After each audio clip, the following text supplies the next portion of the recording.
Hey, ready to go or what? What's the holdup?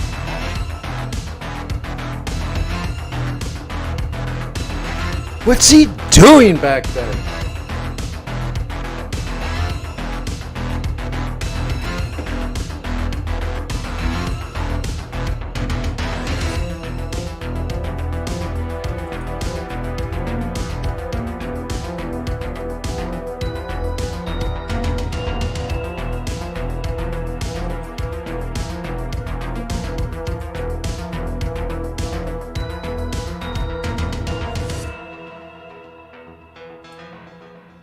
All right, just want to bring up the chat, that's all.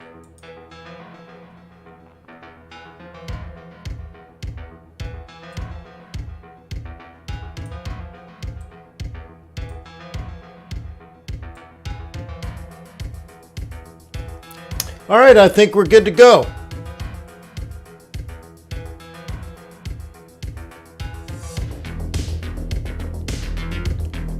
All right, welcome to Forex.Today, the YouTube community of more than 20,000 foreign exchange traders. We gather here today to conduct technical and fundamental analysis with the overriding goal of planning our trades in advance, because trading is risky, not appropriate for everyone. Your past performance, good or bad, is not necessarily indicative of future results.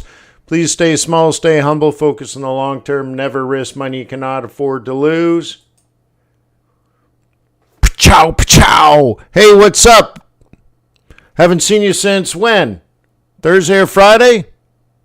Or maybe last night, or maybe earlier this morning. Depending on if you're part of the other communities I run.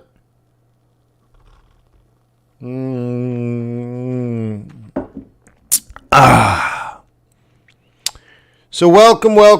Let me know how I can help. We can do technical analysis, fundamental analysis, trader psychology, whatever you want.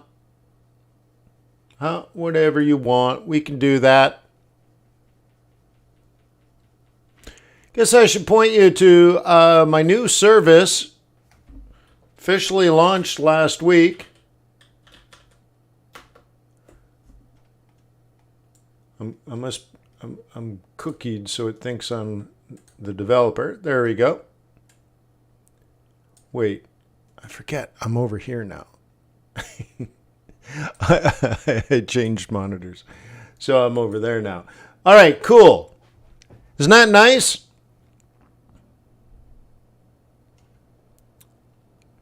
Now, the problem, if you want to consider it that, is your broker might ban you.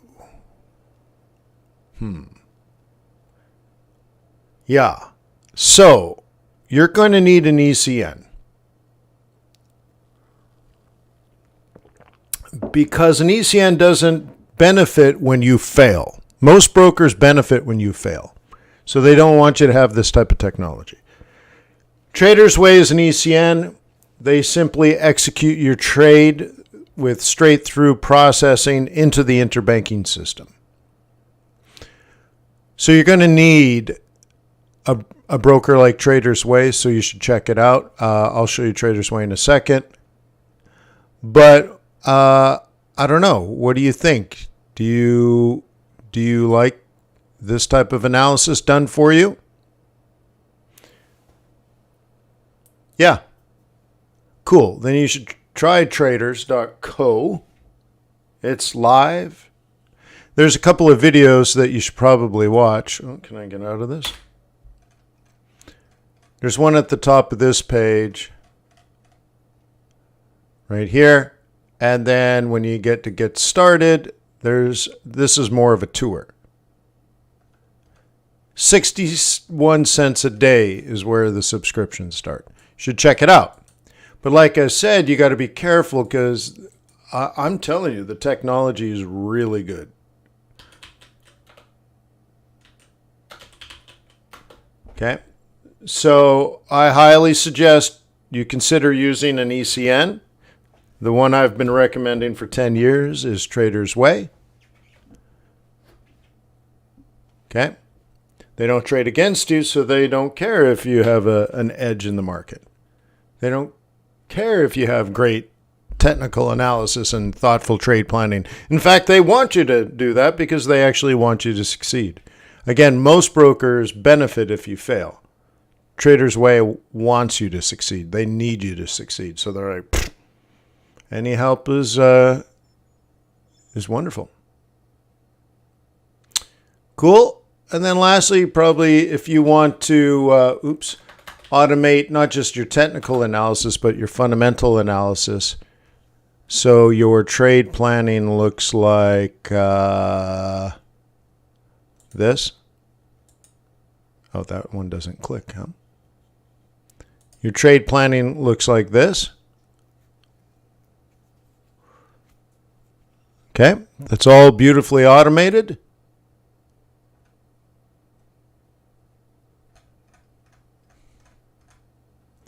To be able to do instant research to see things that most traders and investors don't see.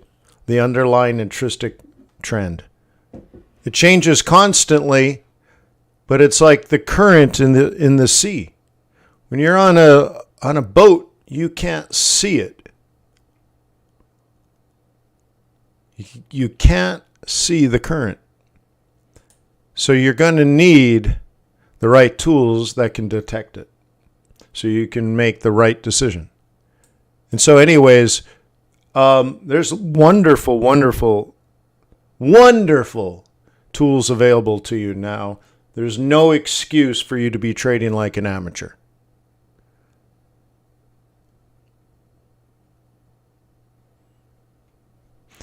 Let's get going with the stock market.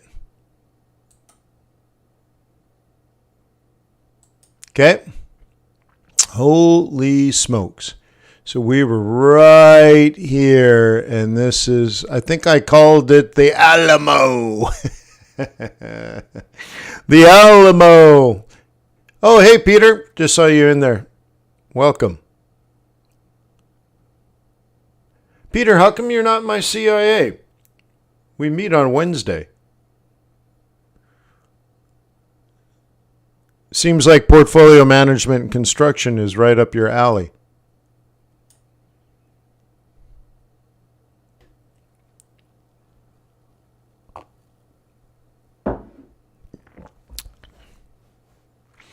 Anywho,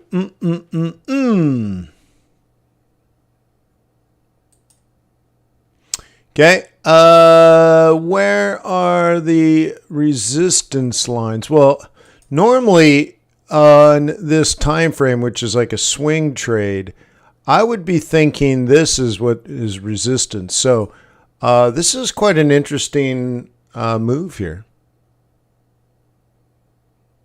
Oh, which reminds me, I gotta check something. I guess I'll have to do it later.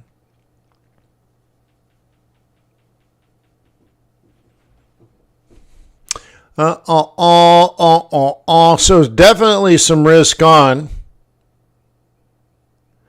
There was a moving average. You see, I got it marked right here. And that's why I called it the Alamo. Last night, like Sunday at 7 p.m., the day trading group meets. So think of it, 12 hours ago, we've already done this up trade plan. Interesting, huh? That it's yet another rally off the 21. Let me poke you in a wound here. How come you don't trade the daily 21? Oh, is that right? Oh, cool. Right on.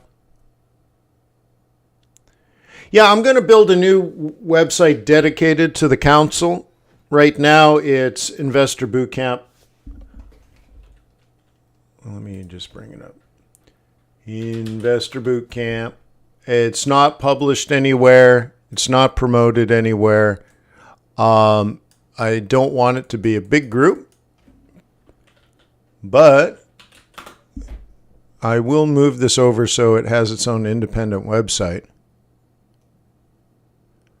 So here's what it is. In November, I put $50,000 into a trading account with a big Wall Street firm. Cool. And we created a council. I think there was about 6 of us. And we built a portfolio. They invested another 10 grand, I think it was.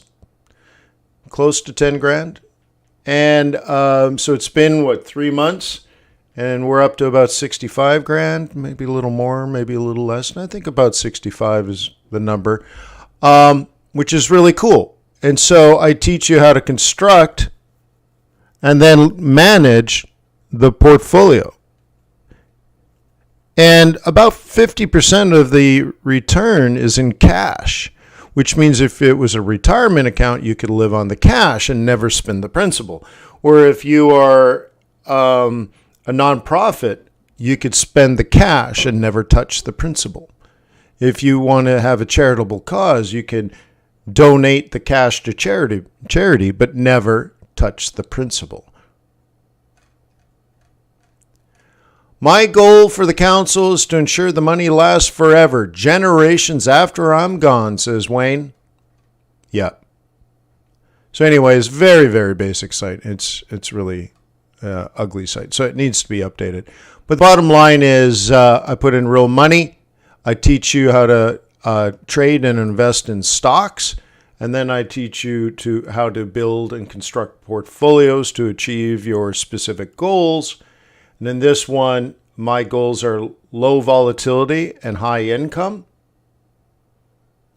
for a total return type portfolio. And right now, we've analyzed it through stress tests and other things that are offered through like JP Morgan and a couple other firms. And we've run it through, and we have about 40% less volatility than the S&P 500, produce about the same returns, and half of those returns are in cash, not asset appreciation. Because you can't spend asset appreciation. It doesn't benefit you to, if the stock goes up, if you can't pay your rent, if you can't buy groceries, if you can't go on a cruise, it doesn't matter if your Tesla stock doubled, you still have 12 shares. So my goal is for you to earn income. So that if you're young and you're not retired, let's say, or after a period of time when Tesla stock doubles, it's not like the theoretical value of your portfolio's doubled, but 50% of that you've been paid in cash. So you, instead of owning 12 shares, maybe you own 18 shares. So you actually are a bigger owner.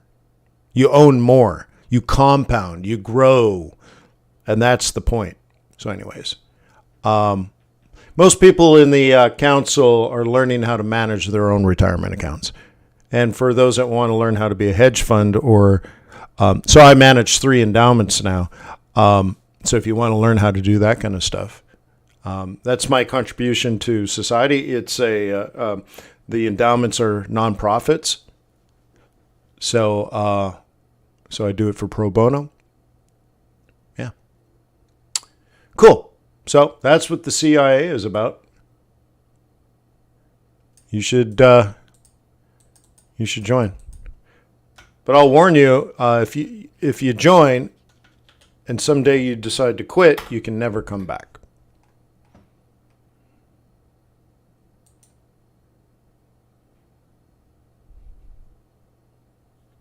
Oh, yeah. You can never come back.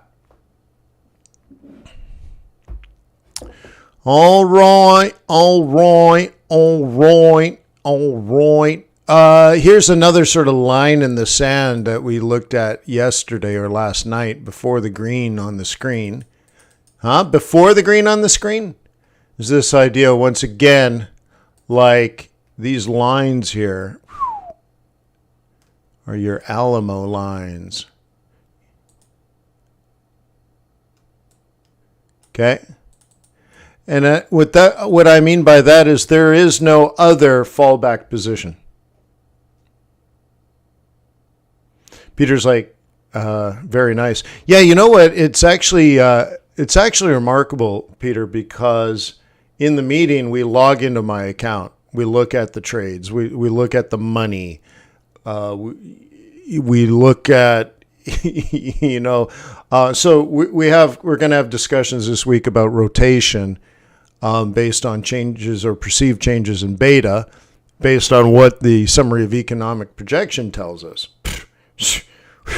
But then I've put in, I think it's about $8,000 in cash to be invested by the council. Yeah, so we need to rotate, but we also need to allocate. I mean, what an I don't know if there's another program out there like that, but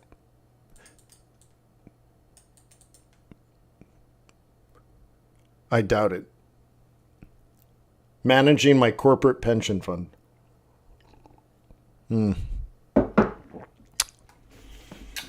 All right.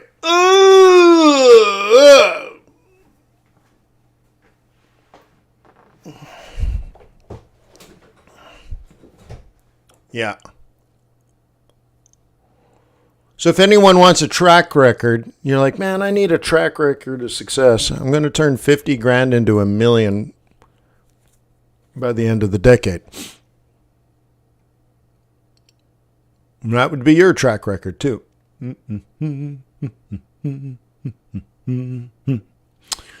Okay. So anyways, this is Ching Chow. So it needed to do it. It had to do it. We did drop quite significantly below the 21. So the way I read the tea leaves here is this is the S&P 500 leading, not necessarily NASDAQ, which worries me because by the time this gets to 51.72, this drops. So what happens throughout today could be incredibly important. Whether this recovers and starts heading up to monthly targets, or this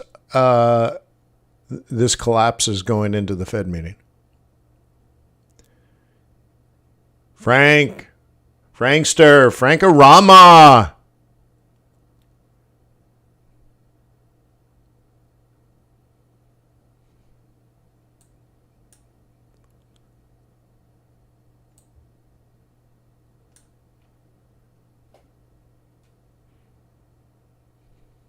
Okay. Ooh, look at that. I mean, yeah. Oh my God. This is definitely plausibly, maybe could be another hedge day. Hedge day. Bulls are down here. This is where bears live. We're in bear country now, son. Where were you last night during the day trading meeting? Bulls are done. That's what they did last night. So now these bears, like,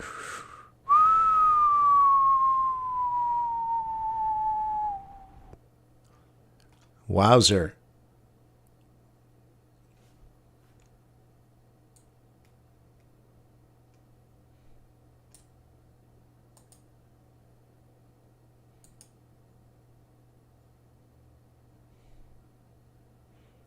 Could be interesting.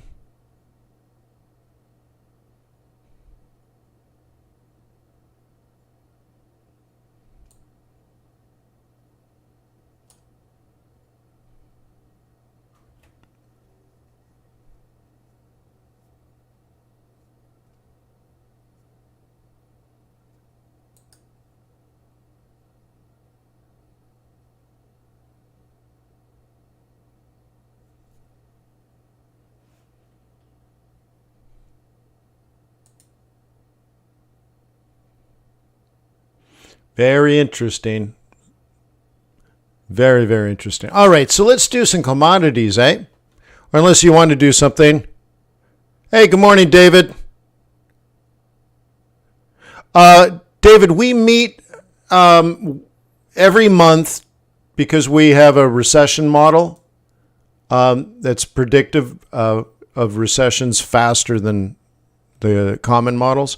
So we do a portfolio review. So it starts with the review of the recession model because that gives us a sense of beta and changes in beta for the market. And then we go through and then we look at how the portfolio has been performing, just sort of a quick update. We talk about maybe things to present at the main board meeting for consideration for allocation. And then the main meetings are the Fed meetings with SEP, Summary of Economic Projection releases. So that one was in, the last one was in November, and that's where they allocated, right? So they allocated another 10 grand. And so Wednesday is another Summary of Economic Projections, right? So we'll get that, we'll read that, and that gives us a sense of future market conditions. And then we go back to the discussion, because we had discussed what we think we want to do in the morning. Once we get the SEP, we get back together as the council, and we say, okay, this is what the Summary of Economic Projections seem to tell us, that market conditions are improving or they're worsening, and therefore what beta would we expect over the next 3 months, and how do we manage the portfolio? Is risk likely to increase? Then we need to rotate through the beta and maybe even hedge. If risks or let's say market conditions seem to be improving, well, then we probably want to rotate out of low beta into higher beta. And so we rotate there. But we also have different types of options overlays, right? So we're considering different types of strategies on top of that, right? So like I said, we started with 50, we're at 65. Anyway, so this is a big meeting. This SEP is a big meeting for sure.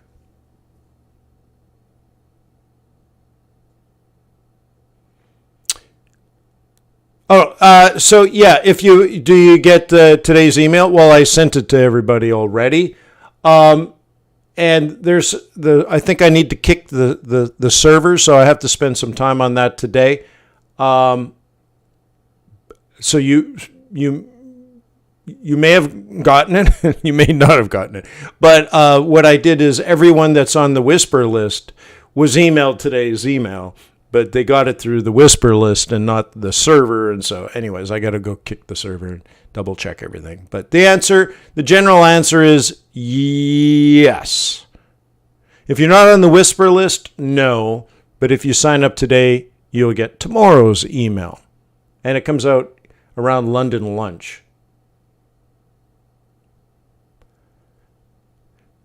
Yeah. Yeah, today was the first email to be sent out. Yeah. Yeah, no, so you'll get it tomorrow morning. I mean, it comes out. I mean, what can I do? It's written around 6:30 in the morning, so it's done. So you'll get it tomorrow morning. Yeah. Now you might get there's a small chance you'll get it later today because I do need to go to that server and kick it. I need to double check a bunch of things, and I need to do a little test. And so one of the things I might end up doing is resending today's email to the list. So you might get it at noon or 2 in the afternoon or something. And it'll be late, but it was sent earlier. Anyways. Okay.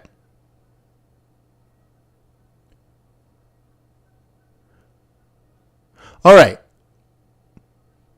So let's move to my WTI. Okay. And we are 2 shakes of a lamb's tail away from that target that we had. What was it? February? Look at that, huh?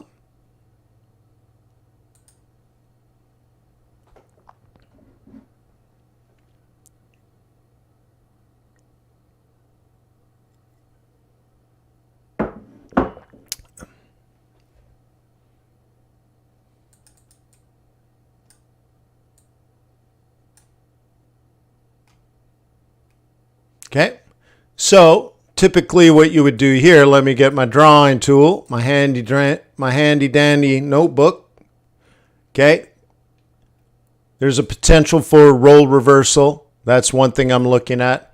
I'm looking at the 21 as support. Okay. And then if I zoom in just a little bit, okay, not the best price action in the world for sure. Okay. But there's still some plausibility. There isn't a lower low. I mean, see, like when you're not sure, break it down into things that you are sure about.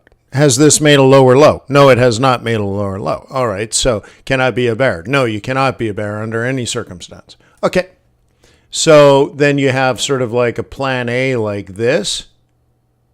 And plan B would be the bigger time frame. And that's a different decision-making process, right? And so that ends up being plan B is down here. Poses a couple other different kind of risks, but nonetheless, that's the trend that's in play. And notice that this is the trade that we set up like the 1st of February, and it's the, what is it? What's the date? 18th of March.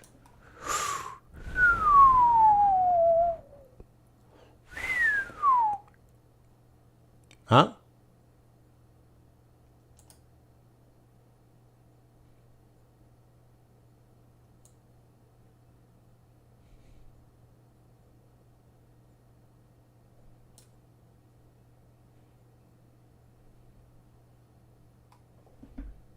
Okay. Neat, right? Okay. Well, even a year ago, I talked about the greatest risk that we were facing was that oil goes back up. And I said it's not an issue of monetary policy. It's an issue of, it's something that the Fed can't control. And the Fed has enacted all kinds of strategies, monetary strategies, interest rate policy, quantitative tightening, to bring inflation down. And they tell you all the time. Okay? And the President of the United States will tell you all the time. It's because of them. Well, we're economists. So people that are in my swing trading group, we actually download and read all the reports. And we know the truth. That's called veritas. Okay? The truth through knowledge. And what we have uncovered was it had very little to do with the Fed, and it has nothing to do with the White House. Okay? Well, actually, that's not true. The White House did something, and it did impact inflation. Okay, so let me back that up. The first thing addressing the Fed is that inflation came down, yes, and the Fed at the same time jacked up interest rates and started quantitative tightening, which is disinflationary. Okay, cool. Has it worked? No. But inflation is down. Yes. So then the Fed's policy has worked. No. Well, what's the discrepancy? Well, if you look at like the Phillips curve, which I don't believe is accurate anymore, but you could still use it and say, well, if the Fed policy is working, we should be at 4.5% to 5% unemployment. No, we are not. Unemployment hasn't even changed after years now. So why is inflation down? Well, when we download the reports and read the information, it is very clear to the swing trading group having done the work, we've uncovered that it's the supply chain post-COVID that has returned to normal. Remember pictures of the port of Long Beach having hundreds of ships waiting to get into port and unload, but we didn't have truck drivers and crane drivers and all that kind of stuff. We just couldn't get the ships unloaded because of COVID. We don't have that problem anymore. And there's a million other things that have improved. If you order an aluminum garage door, you could probably get one in less than a year. Okay? So on and so forth. So goods inflation is down, but that's just the COVID supply chain issue, which is now no longer an issue. So prices have come back down. But what is sticking around is services. Services are still high. Services have not slowed down. Prices have not come down for services. This is a service economy. That had to do with, well, high interest rates would slow that down too. It has not. So the part that brought inflation down to where we are now was just a recovery from COVID, just business. The business community got back to normal, but it wasn't with the help of the central bank. Okay. Now, I corrected myself. I said the White House didn't do anything to lower inflation. No, that is not true. They actually did. So last year, I think it was last year, maybe even the year before, we were at $120 a barrel for oil. There just wasn't enough oil. And the government was making it almost impossible for us to get oil. The government was part of the problem. Yet the President of the United States telling the American people that oil companies were bad and the CEOs were greedy. And that they're part of the problem. Now try getting a permit under an administration like that. So guess what? We had a shortage of oil. Well, oil prices went up. We didn't have enough oil. Okay, great. So prices went up. Inflation was high. Part of the 10% problem, right? Yes. So the government, instead of making it easier for us to get what everybody needed, maybe you don't want it. You're like, oil and gas is bad for the environment. Okay. I'm not arguing that. But you still need it. And it was causing economic problems. And it was, right? Putting inflation, it was a major contributor to high inflation. So instead of fixing the problem, what the White House did was cheat. And this is my opinion, but it's pretty clear. I'm trying to be clear, not political. So they took out oil, which was saved like a rainy day fund. But more importantly, if we had to go to war, or if war came to us, we would have the ability to power our planes, to power our tanks and our Humvees. Have you ever seen a Humvee that doesn't move? It's not a very good Humvee. Okay, remember, in the Battle of the Bulge, the Germans had to surrender not because they're getting their butts whooped, but their tanks ran out of fuel. They failed to take North Africa, so they couldn't access Libyan oil. They failed to get to Baku through Stalingrad. Remember, Stalingrad is on the way to Baku. Baku is Azerbaijan with oil. They failed to secure these oil supplies. They couldn't get Russia, so all of a sudden they had no oil. And that was the end of World War II in Europe. Okay? So this is critical stuff. So we have this critical supply of oil just in case. So what we did was we dumped all that supply onto the market. It wasn't oil produced this year or last year.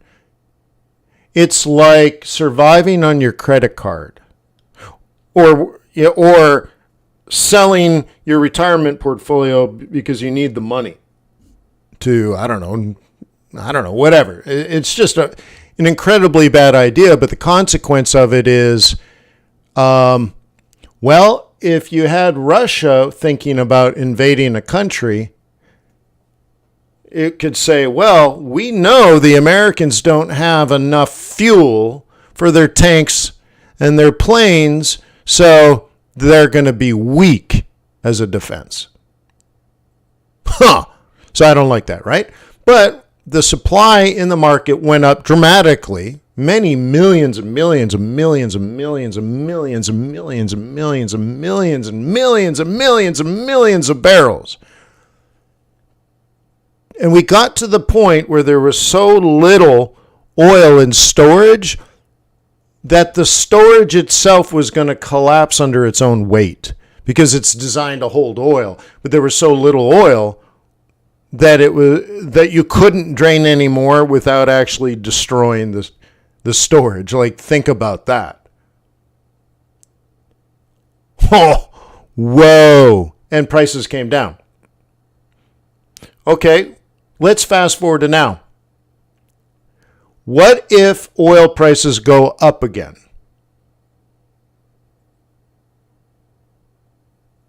And we're on our way back to $200 a barrel because there's a shortage. Let's just say there's a shortage. We can argue whether there is or whether there's going to be. Don't worry about that. Don't argue. Just think of the thought process. If there's a shortage globally of oil, and oil prices go up, what is the White House going to do about it? There's no more oil in the Strategic Petroleum Reserve, so we can't do that trick again. We just are vulnerable to a war. Why do you think we can't attack the Ukraine? Maybe we don't want to get in world war with Russia. Sure. So I'm not suggesting that would be a viable option, but at the same time, Putin knows we can't, which I think sucks. Because when you're playing a game like that, you want your enemy to think you might. But if you can't, you got a weak hand, in game theory. So if we can't do that, who's going to save us from the new inflation or the returning inflation? What's the Fed going to do to lower oil prices? See, when inflation is released, they do core and they do like the headline number and they do core. Core means they remove energy.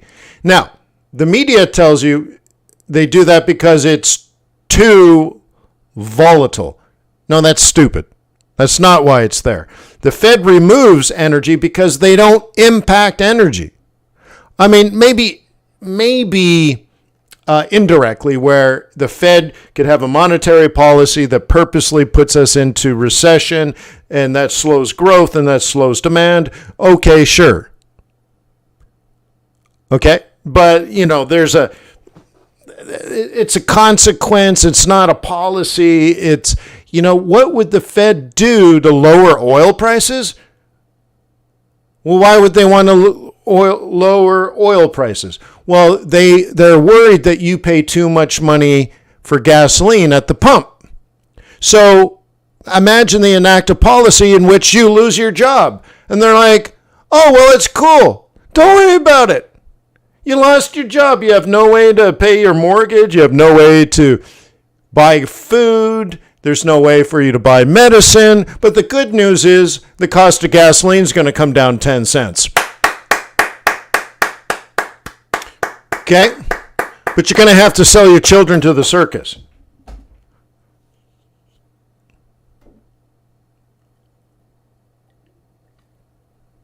But look at all the money you're saving on cheap gas. Okay? So my worry is we lowered inflation for a year and a half. And if it comes back, it's in the cards as a reasonable probability that we're screwed. Because now we only temporarily got rid of inflation, but now we don't have a strategic petroleum reserve. China knows this. Russia knows this. Everybody knows this. Now what? We got beautiful tanks that don't move? What do you call a tank that can't shoot? Paperweight. Huh? I'd be afraid of an A1 Abrams. M1A1 Abrams. It's a tank that runs on a helicopter engine. It drives fast as a Hyundai Sonata. And go up and down over sand dunes and keep the turret level. Oh my God. But if you don't have any, what do you put in that? Kerosene, right? Does it run on kerosene? I guess it runs on kerosene. I never thought about that. You know what? The military is so smart, it probably runs on anything. You're like, diesel fuel, put it in. Gasoline, put it in. Vegetable oil, put it in. It'll work. I know there's trucks like that in the U.S. military, right? It's gasoline. That's interesting, but I believe it's a helicopter engine. But anyways, yeah. Gas turbine engine. Okay, you got it. See, look at this crew, man. I got it, right? Fact checkers, man. Right? Fact checkers. Love it. Okay.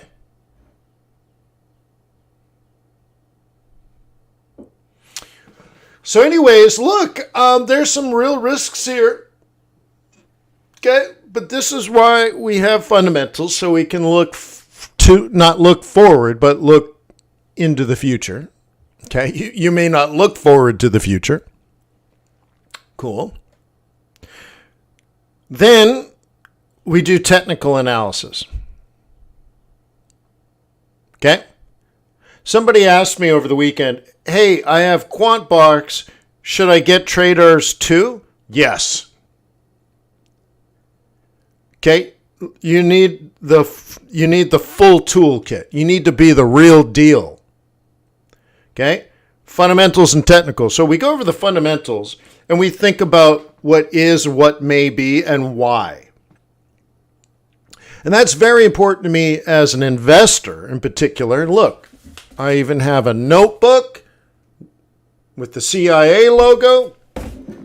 I have a coffee mug with the CIA logo, Council of Investment Advisors. So you got to have a vision for the future so that you can allocate resources appropriately. And remember, the goals are to lower risk, buy things that go up in value, and earn an income. Those are three big mandates, right? And you can't do it if you're looking in the past. You got to look, 3, 6, 12, 5, okay? 3, 6, 12 months in advance, 5 years in advance, okay? That kind of stuff. You have to understand, like things like, will the Fed cut in March? Yeah, it's more like, will the Fed cut this year? Yes. How do we want to allocate resources? What will benefit, what will not benefit? Okay? Cool. But putting that aside, we have to measure reality. We have to measure reality. We have to measure reality. It's not what you think, it's what you can prove.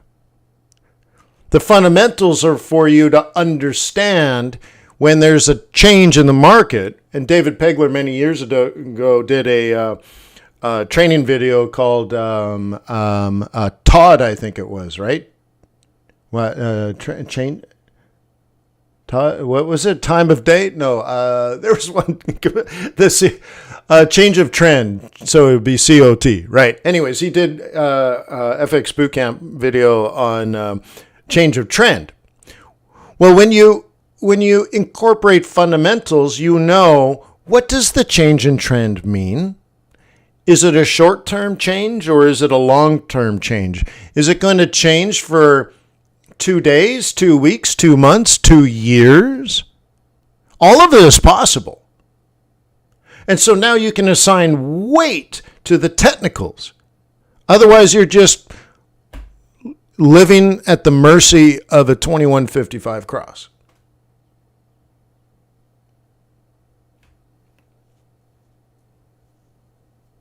Okay? Yeah, the scatter plot I like a lot because it is the combination of what should be, or let's say what's assumed, and what is. And it helps me find times when it's, in particular, buying dips or selling rips, because it'll tell you what's out of position. And it takes seconds now. And I created the scatter plot because in the beginning, almost 2 years ago now, when I launched QuantBox, I met with the team and I asked the team, how are you using it? And it was Denise who said, well, this is how I'm using it. And she showed me. She was looking at the long-term trend, but then she was looking at the short-term moves. And she had to have to go back and forth between two different pages.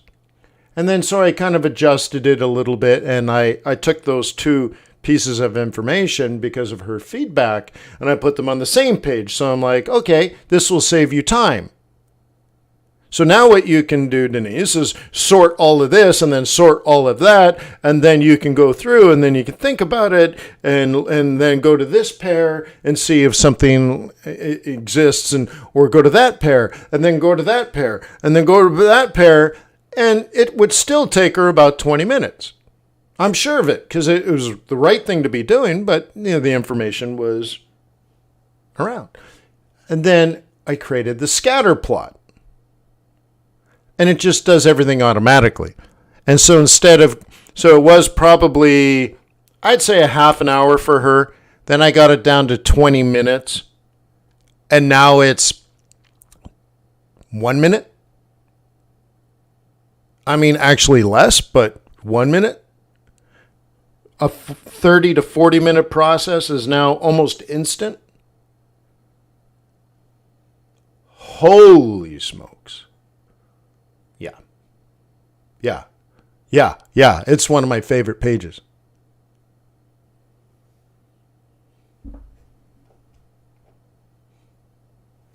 For sure. Oh, I got a meeting coming up.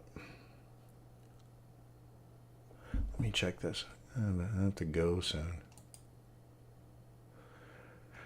Have you guys done all your taxes? Oh, I ran into a nightmare this year, right? I went through and did all the taxes. It was a nightmare. And I had some concerns about a couple of things, and then I sent it to my team, and then the team had concerns, sent it back to me, and then I went through and I found some concerns that I didn't know I was concerned about, but addressed the other concerns. And then finally we got it all what I thought was set. And we sent it and filed it. And then once again, I had another person take a look at it, and they're like, this isn't right. And I'm like, oh my God. So I'm in the process of spending thousands and thousands and thousands and thousands of dollars to just start over. Just start over. Literally start over. I'm new eyes, new everything. I'm like, January 1st, go. I mean, of 2023. I'm just going to rebuild everything from every new penny and just bite the bullet. There's something about finance. If you're off $1, you're off $1 million. I mean, my wife was treasurer of a nonprofit for a year or two, and I remember we had itty bitties still, right? We had two, very small young children, and you know how difficult that is for parents, in particular the mothers, your life is already stretched thin too, right? And then I remember I woke up and my wife's still in her office, and I walk over there and I'm like, honey, it's like 2 a.m. Like, you never sleep. Why are you still up? And she's like, she had got the books from the previous treasurer, and it was off by a penny. And she had to find it. And I'm like, that's crazy, but I love it. And I love you. And I love that you're putting that kind of effort to find the penny. Right now, I got to go find like 60,000 somewhere. Like, that's a lot of pennies, right? So I'm like, oh my God. So anyways, I got like 3 or 4 meetings with accountants today and tax attorneys, and like, oh my God.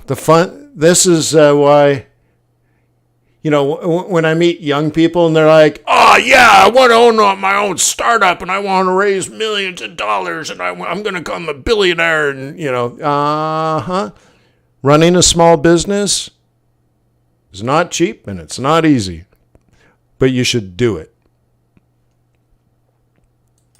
You should do it. Peter's like, the U.S. tax code is a nightmare. And being a trader is complicated too, isn't it? It's not overly complicated. There's a lot of benefits. In particular, in the United States, being a Forex trader is like the best thing. But nonetheless, the level of complexity is real. And, most of you guys have heard the story, but, it must have been 2008. 2007, 2008. I filed my taxes. It took us all the way till November. They're due in March. So you extend. We had this team going through every trade I made and all this kind of stuff. It was really quite something. By the time November came along, we were done, and it was hundreds and hundreds and hundreds of pages. It cost me, I don't know, more than $10,000 just to do my taxes. And then we filed them. And I'm like, oh my God, I can't do this. And the reason it was because I had so many trades, but some were Forex, some were Forex futures, some were like gold and oil futures. There wasn't XIU or XAU and stuff on your trading platforms back then. So if you traded gold and oil, you were trading oil and gold and oil futures, right? And then I did some stock indices, and some were European and most were American. I think I did some bonds. And guess what? Turns out each one of those asset classes is treated differently. And it turns out they're almost like individual businesses to the IRS. So they had to treat commodities like oil and gold with its own rules. All the different tax treatments and everything. And then they're like, oh, but you're also doing financial futures, not commodity futures. So your S&P 500 and your Dow has to be treated differently. And so they had to do all that separately. Oh, you traded European stock futures? Oh, well, we got to trade all that differently. Oh, what else do you do? Oh, you do cash Forex? Okay, we do have to do that differently. All different formulas. And then, oh, you do FX futures. Okay, well, that has to be all done. And then, and it just went on and on and on like this. And then time goes by. So I file in November. And then around, let's say, tax season again, March or April, 2 things happened. I got a tax refund from the federal government. I overpaid my taxes by more than $100,000. I think it was significantly more than $100,000. I literally got a check. My first tax refund in my entire life was more than $100,000, right? And then I got a letter from California. Okay? A letter from California that said, you overpaid your taxes California owes you, and I think, no joke, I think California owed me $50,000. And they didn't have it, so they sent me a letter, and they said, we owe it to you.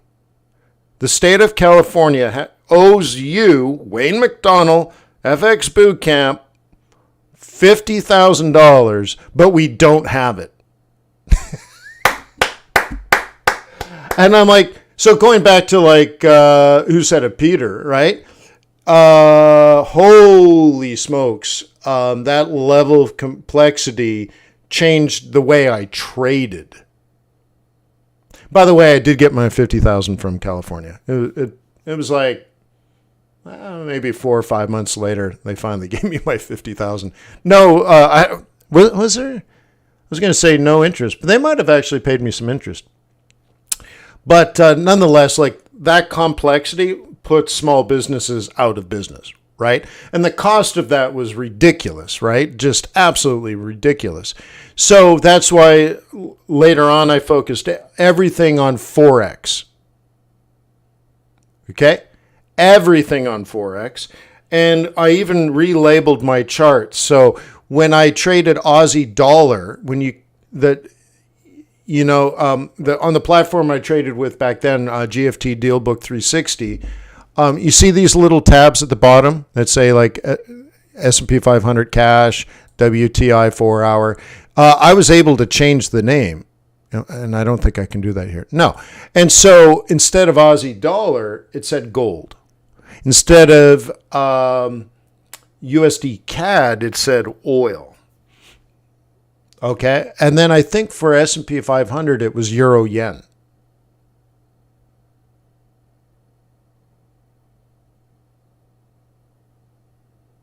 Peter says in California, the franchise tax board is a scum of the earth. You know what? They still hit me up about every 2 years. I get a letter from California that says I owe taxes from 2011 or something.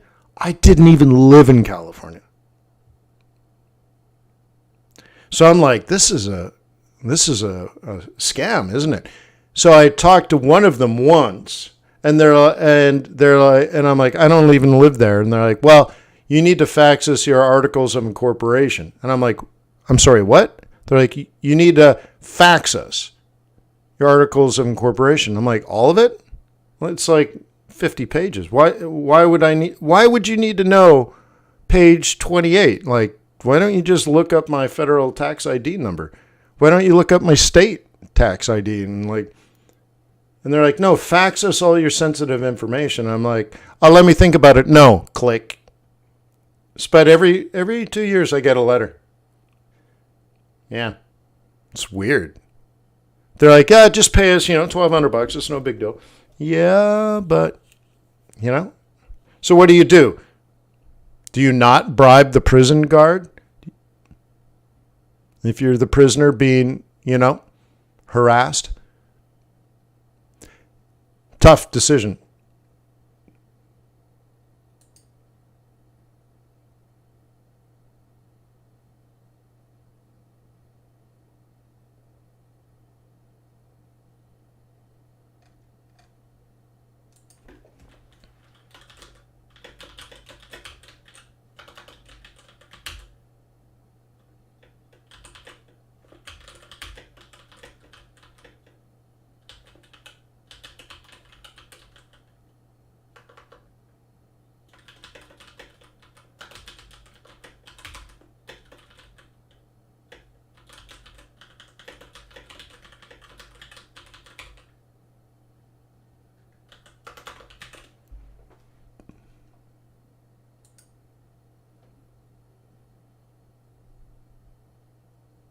Oh, you got the same problem, Peter? Yeah.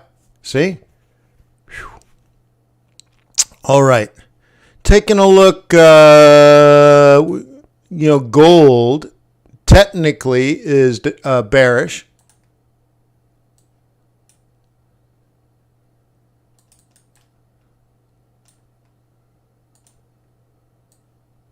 Whoa. Hey now. Okay. Like that, right? Technically not bullish on the 4-hour if you're using price action. The question is, will we kick off the 55 and make a higher high, higher low? Well, if we are, you'll be able to recognize it and trade it, but you may not be trading it today. Now, why would you buy gold? Remember how bearish I've been on gold for years and years? Okay. I'll remind you that when you go out to here, this vertical line is when QuantBox turned bullish on gold. Okay. So I have all this highlighted to show you that there could be a retracement. Not that there will, but there could be a retracement to this level, in which that could be an April buy. But that doesn't tell you why. Why did it turn bullish here? Okay, inflation. Okay, people confuse this all the time. When inflation was 10%, people started to buy gold and gold fell. And they're like, what's going on here? I was told to buy gold when there's inflation. And I told you, your daddy didn't listen to your grandpa. Your daddy told you to buy gold when there's inflation. Grandpa, maybe you lived through the Depression. Maybe you lived through the war. But Grandpa didn't say that. Grandpa said you buy gold to hedge inflation, which means inflation is rising. You don't buy it after inflation. What does that mean? It means you paid way too much. What kind of knucklehead would buy gold at the top of the market? Well, a bat. Remember, there's bulls and bears and bats. Bats are broke-ass traders, right? After the fact, you want to buy it. And it makes no sense. Okay? So when inflation was 10 and 9 and 8 and 7 and 6 and 5, we call that disinflation, and you would sell gold.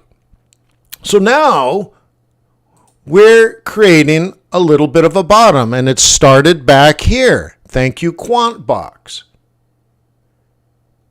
Okay, what Grandpa said is when inflation is going from 3 to 4 to 5 to 6 to 7 to 8 to 9, inflation means prices go up.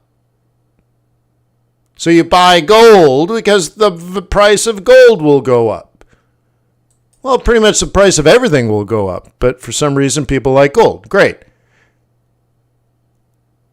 So if inflation around this point has stopped falling, and that was the big part of this time was inflation was likely to no longer fall. And in some instances, inflation started to rise, like CPI. Okay, CPI, that was CPI, right? Right in here was CPI. The bottom of this market was CPI, right? Like literally, this was CPI. Okay, cool. So inflation's going up. And that's when you buy gold. And that's why this moved up.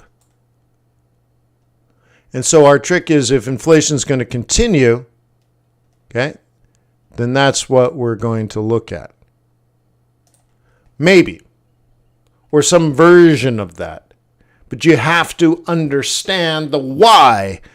Otherwise, you never know whether you believe the what. What's happening? Gold's going up. Why? I have no idea.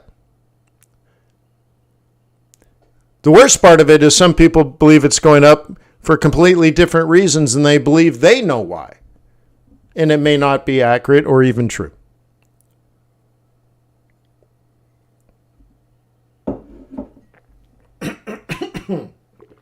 Oh, sorry. Oh, man, I've been sitting at this desk for, oh my God.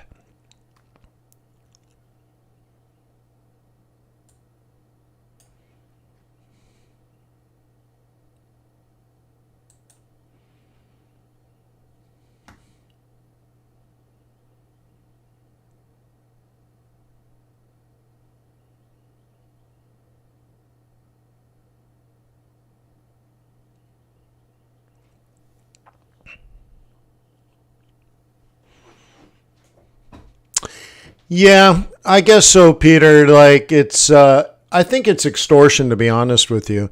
Back in the day, being an entrepreneur, I had bad credit and some back taxes many years ago. It happens to entrepreneurs. What can you do?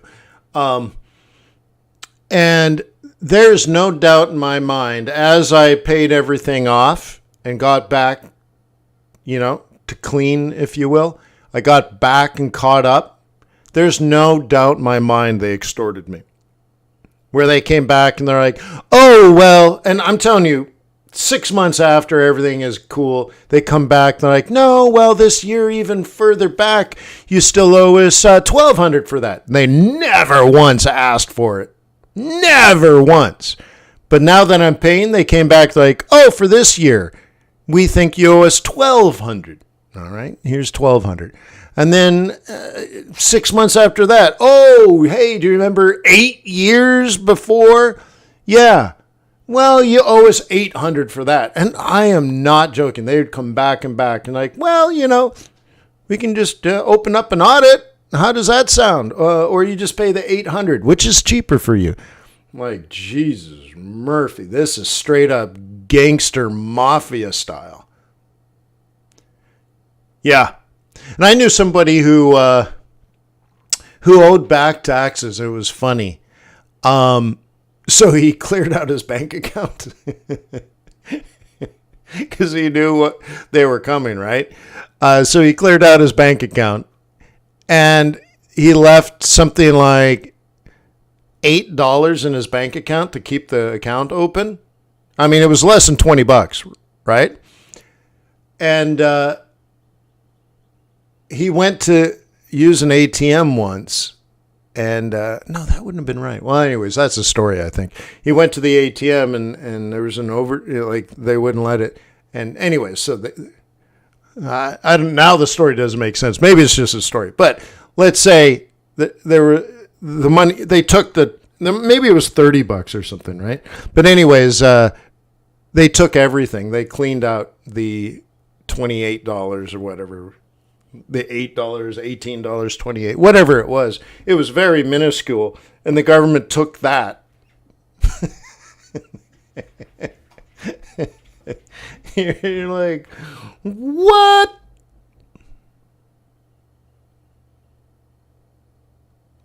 Yeah. But hey, man, it's hard. Yeah, it's hard to be an entrepreneur. You're going to have some booms and busts. It's whether you plan for them or not. Yeah, it's hard to be, I don't know. It's hard to, it's hard. What can I say? Running a small business is hard. Forex is great because you don't rely on other people. You don't rely on customers. You don't like in the .com days. And that's really what happened, right?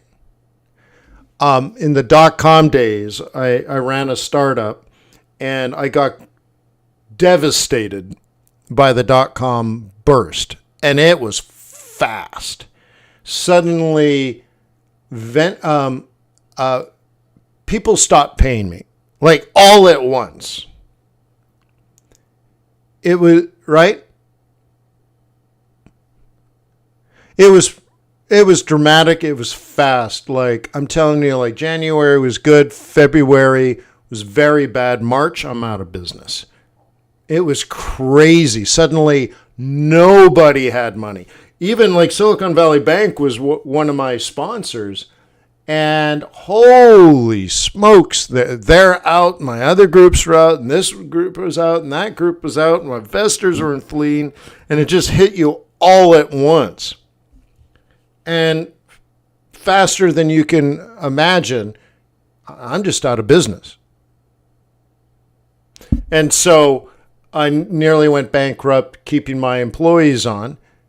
And that's where all my credit and tax bills came up, just boom, just like that, right? So I got close. But I let the employees take anything they want out of the office.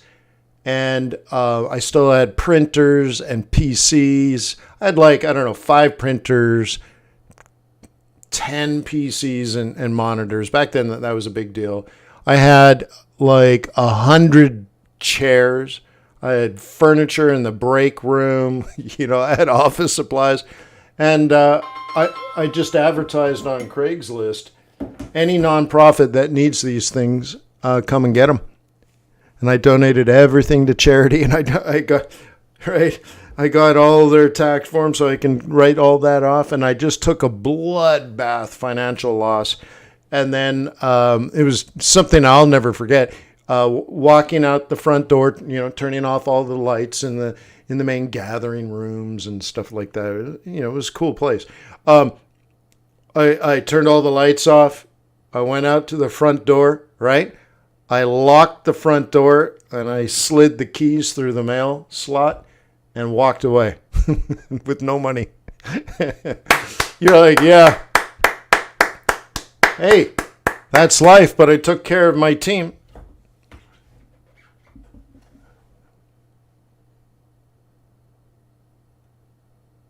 That's how you do it. You got to do it right. If you're going to fail, fail with style. Fail with class. So you can see Brent here following our channel line just brilliantly. And look, it popped off the mean. Popped off the mean. That's really something.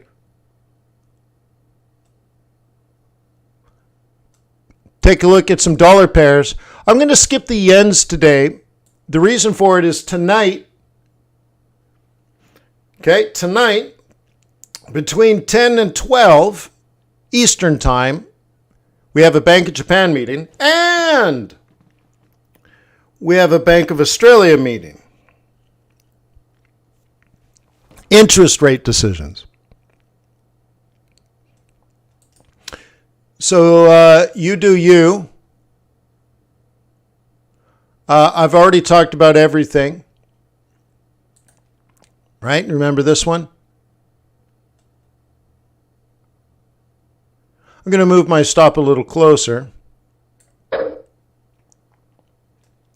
You do you, bro.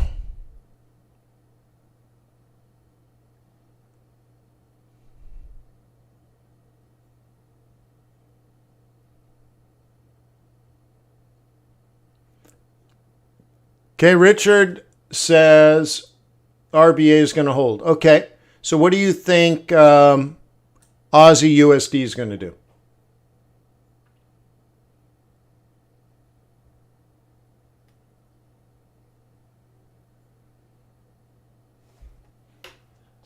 Oh, the market's opening. I got my meeting coming up. I'm going to have to go.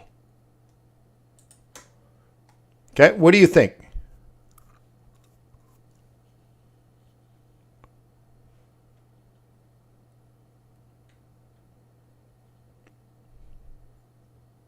So, Richard, if that's true with BOJ, they're not going to call it raising. They're going to call it normalizing.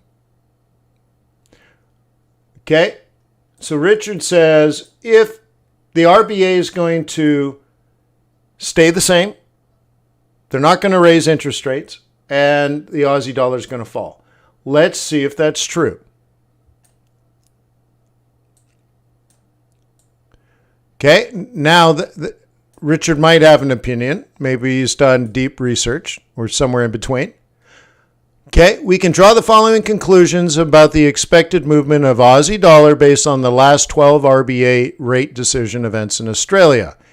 If the actual is equal to 4.35, which is no change, 75% chance that the 4-hour trend for Aussie dollar will be down.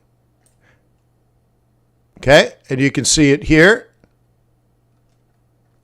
You can see it here. You can see it here. You can see it here.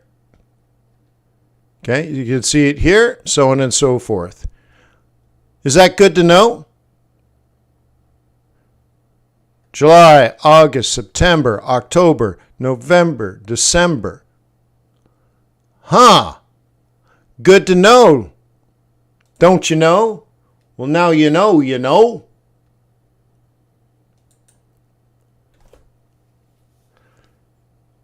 Yeah, but, okay. Holding is not cutting. Yep.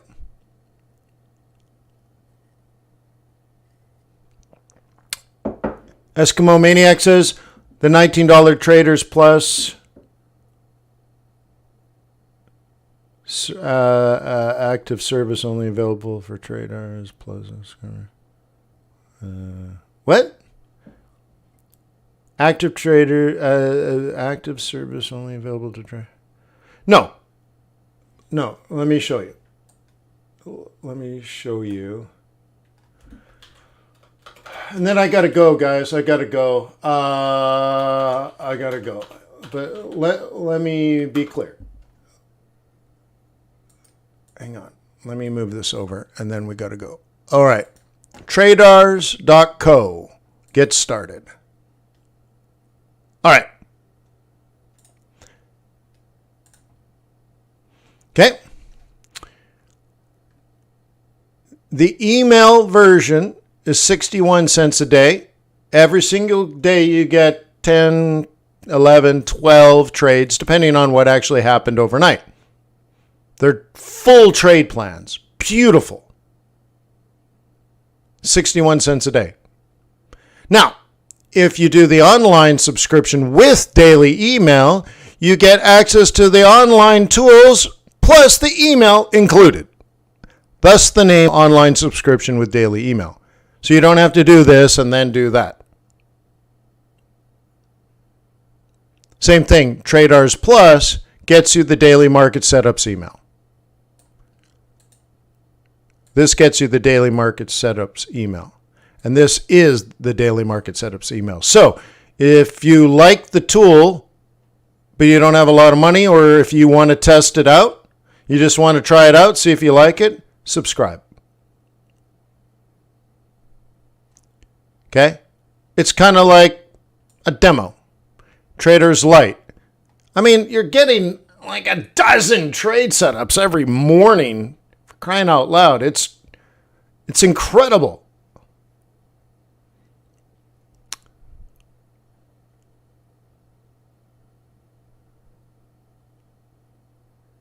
Yeah, so your customer, I am going to the server today. That's one of the reasons I got to go. I'm going to go to the server. Some people didn't get it.